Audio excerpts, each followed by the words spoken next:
You are in this cold Nairobi. Why did you not make the right choices in life? What, of becoming a dog? Of at least not finding your way into a pool. You better be very careful right now, Zinzi, what you say, because, well, it looks like, you know, they say it's a dog's life, but it looks like a dog's life in some parts of the country, of the world are not that bad. It's not that bad, Michael. Yeah, I mean, assuming gala for dogs, well. What's making headlines on the dailies this morning? Thank you, Michael. It's not all about dogs. It's not, but let's just jump straight into that, ladies and gentlemen. I hope you have your copy of your Standard this morning. If not, here's a reason why you need to do so. Teachers win big in the new job structure. It's one of the best schemes, rather possible, for teachers within both primary, secondary, as well as middle level. And my panel this morning, I'm joined by Dr. Sam Kamau. He is a lecturer at the University of Aga Khan. And on my far left, Bernard Wakoli, who is a political analyst. Gentlemen, it's so good to have you on this Friday morning. Thank you so much for making time. Dr. Sam, allow me to start with you, because this is your sector.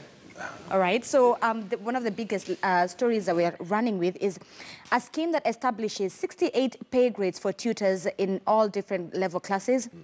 Following recommendations by the Salaries Commission. It's fantastic. We've even broken down for you how the salaries are under the new pay grade. Question is, Dr. Sam, because this is what we always see, promises. And we also have a CBA, the lecturers have a CBA, but when it comes to implementation, it always seems to be the biggest challenge. Well, I will start, of course, by commending this new initiative, because if there's something we are used to right from the time I was a child is industrial action by the teachers. And I think their issues are so deep that, you know, they always feel the need to resort to industrial action. And I think it's been one of the greatest challenges, even for the leadership of the Ministry of Education. So while now TSC manages now to put together something that apparently will be able to address not only the grievances, but also trying to, you know, take into consideration the welfare of the teachers. I think one of the issues, and I think perhaps understand it, there are so many cadres of teachers, those who are both in primary school, in secondary school, in the, you know, tertiary institutions, and some of them, the categorization has not always been very straightforward, and this is part of what this new initiative is seeking to do. Number one, create the proper categorizations, but beyond, I mean categories, but beyond that, trying also to create a proper criteria for how teachers would move from one grade to the other.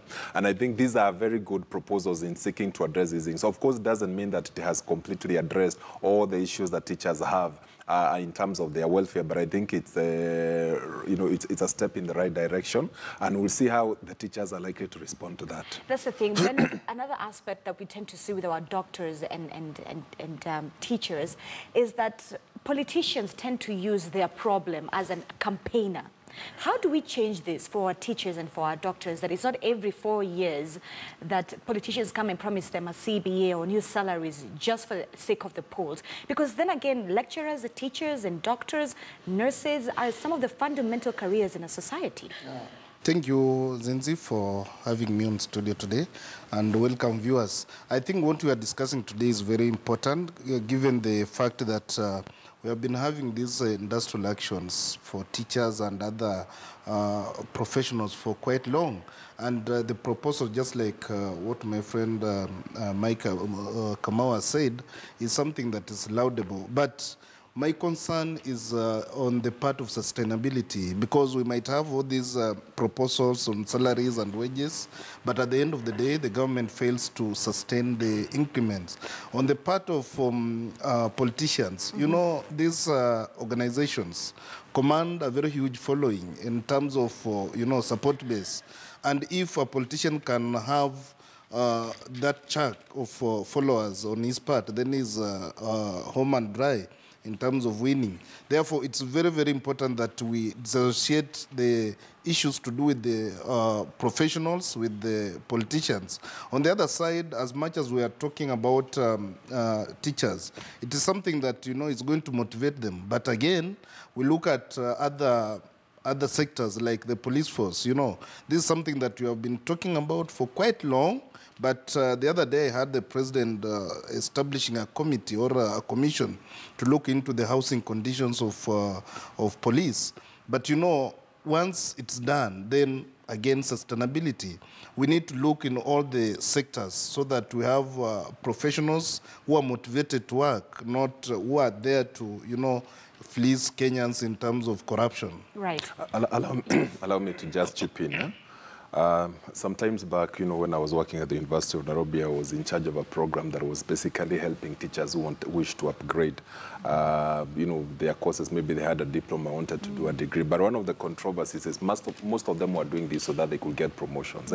But it was not very clear. There were no proper, guidelines from the ministry that if you now acquire, an undergraduate degree, do you automatically get a promotion? If you get a master's, do you get a promotion? So some of these changes, and I would call them reforms, are seeking to address that so that a teacher knows, in terms of your qualifications, your path towards, promotion and getting to a specific grade is clear. It's not that you have now to put the request to the ministry. Again, now you have to be subjected to an interview. This one now provides a clear pathway or a guideline. Dr. Kamau, you really polish up on an issue that I think probably should also be looked at across all sectors, be it lecturers, be it police, be it nurses and doctors. When is it...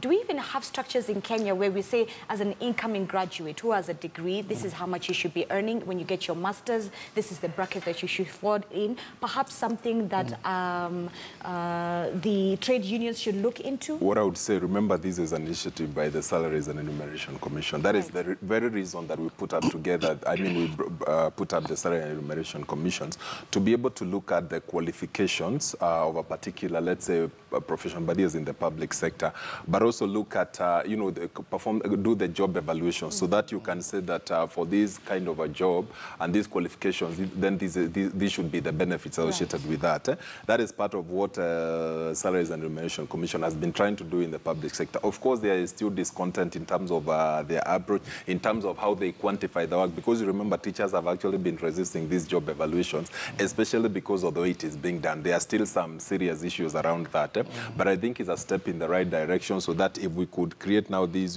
categories, we show that these qualifications, then it merits this kind of salary and allowances, is a step in the right direction, like I said. Michael, what else do we have on the newspaper this morning? There's also an interesting story here.